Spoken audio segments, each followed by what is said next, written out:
पुणी थरे आसुची आउ एक लघुचाप एवं एथिपाई ओडिशार किछि जिल्लारे प्रबलरू अति प्रबल वर्षा हेबार संभावना मध्य रही।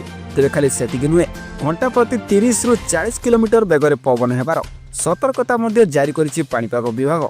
तेबे दर्शक बंधु केउं सब जिल्ला रे एही लघुचापर प्रभाव अधिक देखिबाक मिलिबो एवं ए नै पाणीपाग विभाग पक्षरु कोन सब सूचना जारी कराइछि एनै जहाँ भी किछि अपडेट अछि आपण वीडियो रु जानिबाकू पाइजिबे। सेतिपई वीडियोटी को शेष पर्यंत देखिबा सह वीडियो को लाइक करंतु, चैनल ले नुआ थिले चैनल को सब्सक्राइब करी पाखर थिबा घंटी को दबाई देंतु।